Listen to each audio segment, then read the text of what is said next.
ఇవాళ ప్రభుత్వంలో ఉన్నది కాంగ్రెస్ పార్టీ, కేంద్రంలో అధికారంలో ఉన్నది భారతీయ జనతా పార్టీ. ఈ అంశం మీద మీరు ఒక్కటి దయచేసి మీ మీడియాను కూడా ఈ విషయంలో మీరు ఏమనుకున్నా సరే, మీరు కూడా కళ్ళు చెవులు ముక్కు అన్నీ మూసుకున్నారు 4 రోజులు. అసలు ఒక స్క్రోలింగ్ కూడా వేయలేదు మీడియా. సిగ్గుపడాలి తెలుగు మీడియా. జాతీయ మీడియాలో వచ్చేదాకా తెలుగు మీడియా కనీసం సోయి కూడా లేదు. ఇంత సీరియస్ వైఖరి మీద, ఇంత సీరియస్ విషయం మీద అసలు ముఖ్యమంత్రి, కేంద్ర మంత్రి తోడు దొంగల మాదిరిగా ఇద్దరు తోడు దొంగలే. ఒక మైనర్ బాలిక మీద అఘాయిత్యం జరిగితే ఈ రాష్ట్రంలో కంప్లైంట్ తీసుకోవడానికి పోలీసులు నిరాకరించారు. ఎవరండి ఈ రాష్ట్ర హోంమంత్రి? ముఖ్యమంత్రి గారు కాదా? ఆ అమ్మాయిని సతాయించి, తల్లిదండ్రులను సతాయించి 6 గంటలు పోలీస్ స్టేషన్లో కూర్చోబెట్టి వేధించి చివరికి కౌంటర్ కేసు పెట్టించారు. ఎవరు పెట్టించారండి ఈ రాష్ట్రంలో? వాస్తవం ఏంటి అసలు? ఆ మైనర్ బాలిక, ఆమె మీద జరిగిన అఘాయిత్యానికి సంబంధించి వాళ్ళ తల్లిదండ్రులకు చెప్పి బోర్మని ఏడిస్తే నిందితుని పట్టుకోవాల్సింది పోయి 9 రోజులు రాచమర్యాదలు చేసి కాపాడిన వెధవ ఎవడు? నేను అడుగుతా ఉన్నా ఈరోజు. ఎవరా వెధవ? ఇద్దరిలో తెలియదా ప్రజలకి? సిగ్గుపడాలా ముఖ్యమంత్రి? ఏమంటాడు మీ డీజీపీ? ఆయనకి ఏమైనా ఉందా తలకాయ అసలు? ప్రైమ్ మినిస్టర్ బందోబస్తులో బిజీగా ఉన్నాం అందుకే కేసు పెట్టలేదా? ప్రైమ్ మినిస్టర్ బందోబస్తు వచ్చినప్పుడు మొత్తం నేరస్తులందరికీ హాలిడే ఇస్తారా? 3 రోజులుగా సంపుకొనరబోయ్ అని చెప్పి మొత్తం రేవంత్ రెడ్డి గారు చెంచల్ కూడా బ్యాచ్మేట్స్ అందరికీ చెలరేగమని చెప్తారా? ఏం చెప్తున్నావు నాకు అర్థం కాదు. సిగ్గుందా అసలు ప్రభుత్వానికి? మేము 10 రోజులు మౌనంగా ఉన్నాం. ఎక్కడ ఒక అమ్మాయి విషయం కదా, సెన్సిటివ్ విషయం కదా అని మౌనంగా ఉన్నాం. ఇవాళ ముఖ్యమంత్రి మాట్లాడిన మాటలతో నోరు విప్పక తప్పని పరిస్థితిలో నేను మాట్లాడుతూ ఉన్నా. అసలు మెదడు ఉందా ఆయనకి? లేదా వడదెబ్బకి ఏమైనా చిన్న మెదడు కూడా చితికిపోయిందా? ఏం మాట్లాడుతున్నాడు ఆయన? నాకు అర్థం కాదు. ఏదో మా బావమ్మరి దీంట్లో దొరికినాయి అంటాడు. పెట్టు కేసు, ఎవడొద్దన్నాడు ఆయన నిన్ను? ఏం దొరికినాయి? నీ ఎక్సైజ్ సూపరింటెండెంట్ చెప్పింది కదా, అందులో ఏం దొరకలే, ఏం లేదురా నాయన అని. నువ్వేమైనా ప్లాంట్ చేయబోయినట్టున్నావు. మీ వాళ్ళకి చెప్పేది ఆడ ఇరికీయమని చెప్పినట్టున్నావు. అది ఇరికేయలేకపోయాను. నేనేం చేస్తా దానికి? నేనేమంటున్నా అంటే ఇంత చిల్లర రాజకీయం మంచిది కాదు. 9 రోజులు ఒక పాక్సో నిందితుని దేశంలో ఎక్కడైనా వదిలిపెట్టినరా? ఎందుకు నీకు అంత అండర్స్టాండింగ్ ఏంది మీ ఇద్దరికి? నీకు ఎందుకు భయం? ఒక నిందితుడిగా చూడాలా? వారు ఎవరైతే ఏందా ఎందుకు కాపాడినామని అడుగుతున్నా ముఖ్యమంత్రిని.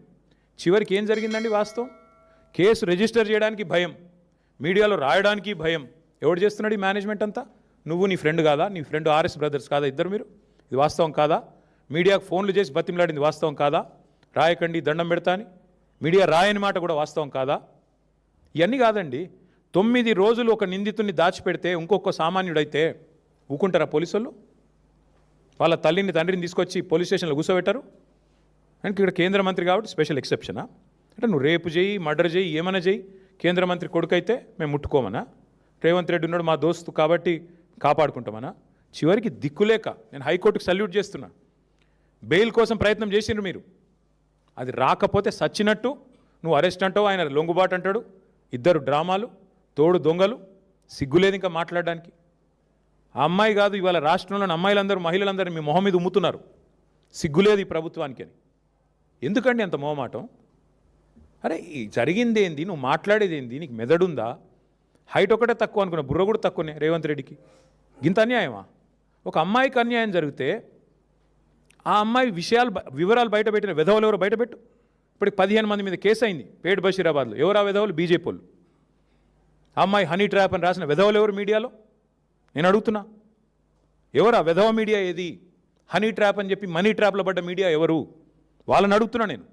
సిగ్గుందా మీకు అసలు? ఇజ్జతుందా? ఇంకా మాట్లాడుతున్నాడు ముఖ్యమంత్రి, కేంద్ర హోంశాఖ సహాయ మంత్రి. ఈయననేమో నేను పంపించిన నా కొడుకుని ఈయనంటాడు. ఆయన చేసిన ఘనకార్యానికి ఫస్ట్ పోలీసు వాళ్ళు బరబర గుంజుకపోవాలి. నీవు దాచిపెట్టిన 9 రోజులు ఆ కుటుంబాన్ని బెదిరించినావు నువ్వు. నిన్ను కేసులో పెట్టాలి, సిగ్గుంటే రాజీనామా చేయాలి. ఇక మీదికెళ్ళి ఏదో చాలా ఇద్దరు శుద్ధపూసల్లాగా, సత్యసంధుల్లాగా, సత్య హరిశ్చంద్రుడు కజిన్ బ్రదర్స్ లాగా ఏదో యాక్టింగ్లు, మళ్ళీ మీదికెళ్ళి దానికి ప్రమోషన్లు. ఏం మాట్లాడుతున్నారు అసలు? ఒక రాష్ట్ర ముఖ్యమంత్రి, మీరు హోంమంత్రి, ఏం మాట్లాడుతున్నావు నువ్వు అసలు? ఏం చేసేది ఉండే? చాలా సెన్సిటివ్గా హ్యాండిల్ చేసినావు. ఏంది సెన్సిటివ్గా హ్యాండిల్ చేసేది? ఎవడైతే పాక్సో నిందితుడు లోపల వేయాలి. మిగతా వాళ్ళకి ఇదే ట్రీట్మెంట్ ఉందా? 25 ఏళ్ళ జైలు శిక్ష పడుతుంది మిగతా పాక్సో క్రిమినల్స్ అందరికీ. 31 ఏళ్ళ జైలు శిక్ష పడ్డది ఒక ఆయనకి. మరి ఇవాళ ఇక్కడ ఒక్క దగ్గరనే స్పెషల్ ట్రీట్మెంట్ ఎందుకు భయపడుతున్నావు? మోడీ చెప్పిండా చెవులేమన్నా? ఎందుకు భయపడుతున్నావు? ఇంకా సిగ్గు లేకుండా నిన్న పనికిమాలిన మాటలు, పనికిమాలిన ఉపన్యాసాలు. నేను ఒకటే అడుగుతా ఉన్నా రేవంత్ రెడ్డిని, 9 రోజులు ఆ నిందితును కాపాడిన వెధవ ఎవడు? నువ్వా కేంద్ర మంత్రి? చెప్పు. 9 రోజులు ఎక్కడ దాచిపెట్టారు? మీ పోలీసులు అంత పనికి మాలినోళ్ళు అయిపోయినరా? రేవంత్ రెడ్డి రాగానే దొరుకుతలేరా మీకు?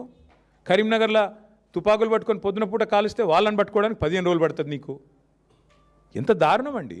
రాష్ట్రంలో శాంతి భద్రతలు ఈ స్థాయిలో ఉన్నాయి. నేను ఇంకొక మాట అడుగుతున్నా, బాధగా అడుగుతున్నా బ్రదర్. మొన్నటి ఎపిసోడ్ చూసిన తర్వాత ఈ రాష్ట్రంలో ఎవరన్నా షికాయత్ చేయడానికి ముందుకు వస్తారా బాలికలు? అంటే ఎవడైనా అవతలోడు పలుకుబడినోడైతే వాడిని పట్టుకోలేము, ప్రభుత్వాలు కలిసిపోతాయి. వల్ల నేను మా నాయకుడు ఆర్ఎస్ ప్రవీణ్ కుమార్ గారికి నేను హృదయపూర్వకంగా అభినందనలు చెప్తా ఉన్నాను. మా పార్టీ జనరల్ సెక్రటరీ, మాజీ ఐపీఎస్, అద్భుతంగా పోరాటం చేసిండు ఆయన.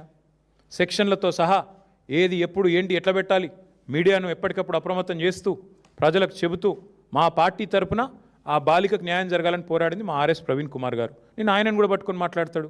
ఆర్ఎస్ ప్రవీణ్ జడ్జా? ఆర్ఎస్ ప్రవీణ్ జడ్జి కాదు, కానీ భవిష్యత్తులో తప్పకుండా నీకు పాఠాలు చెప్పే రోజు వస్తుంది. అది కూడా చెప్తున్నాను నేను, వస్తుంది. ఆ రోజు కూడా వస్తుంది, ఎక్కువ రోజులు ఏం లేదు. ఎందుకంటే నాకు ఆశ్చర్యంగా ఉంది ఇవాళ రాష్ట్రంలో పరిస్థితి చూస్తుంటే. రేవంత్ రెడ్డి గారంటే కూర్చొని పోలీసు ఉన్నతాధికారులతో సమావేశం పెట్టి దొంగలను ఎట్లా పట్టుకోవాలో చెప్తున్నాడట. నిన్ను పట్టుకున్నది వాళ్ళేనాయనా, మర్చిపోకు. దొంగలను ఎట్లా పట్టుకోవాలో పోలీసులకు బాగా తెలుసు. నీలాంటి దొంగల దగ్గర నేర్చుకోవాల్సిన అవసరం లేదు. నిన్ను పట్టుకున్నది వల వేసి ఉచ్చుబన్ని అందరూ అక్కడ కూర్చున్న వాళ్ళు నవ్వుకుంటా ఉండింటారు కామెడీగా, వీడు చెప్తున్నాడు ఏంద్రా మాకు అని. దొరికినోడు వీడు కూడా చెప్పేటోడు అయిపోయిందా అని. కాబట్టి ఈ ఎటకారాలు డ్రామాలు ఆపేసి ధాన్యం కొనుగోలు మీద దృష్టి పెట్టు. ఆ నిందితుడికి మేము గనక నోరు విప్పకపోతే ఆ బాలిక తరపున ఇవాళ అమ్మాయికి న్యాయం జరిగేది కాదు. ఇది వాస్తవం. హైకోర్టుకు నేను హృదయపూర్వకంగా ఆ అమ్మాయి తరపున, లక్షలాది మంది బాలికల తరపున ఈ రాష్ట్రంలో నేను సల్యూట్ చేస్తా ఉన్నాను. ఎందుకంటే మీరు సరైన నిర్ణయం తీసుకోవడం వల్ల విధి లేక ఇద్దరు తోడు దొంగలకి ఆ పిల్లగాన్ని తీసుకొచ్చి అప్పజెప్పాల్సి వచ్చింది వ్యవస్థకి, న్యాయ వ్యవస్థకి. లేకపోతే వీళ్ళు న్యాయం జరిగేది కాదు. మీడియా మౌనం, కేంద్ర మంత్రులు మౌనం, కేంద్ర ప్రభుత్వం మౌనం, రాష్ట్ర ప్రభుత్వం మౌనం. ఇన్ని వ్యవస్థలు ఒకటైతే కూడా చివరికి న్యాయ వ్యవస్థ వల్ల ఇలా అమ్మాయికి న్యాయం జరిగింది ఫైనల్గా. ఇంతకంటే ఎక్కువ నేను ఆ విషయంలో మేమేం రాజకీయం చేయలేదు, చేయబోము. కానీ ఎవరికి అన్యాయం జరిగినా మేము పోరాటం చేశాము 2.5 ఏళ్లలో. అది లగచర్లలో కావచ్చు, వెలుగుమట్లలో కావచ్చు, లేదా మా మహబూబ్ నగర్లో జరిగిన కూల్చివేతలు కావచ్చు, హైడ్రా విక్టిమ్స్ కావచ్చు, మూసీ బాధితులు కావచ్చు. మేమే కొట్లాడింది ఈ రాష్ట్రంలో. మళ్ళీ ఇప్పుడు రైతులకు అన్యాయం జరుగుతుంటే కూడా పోరాటం చేసేది మేమే, వారికి అండగా నిలబడేది మేమే.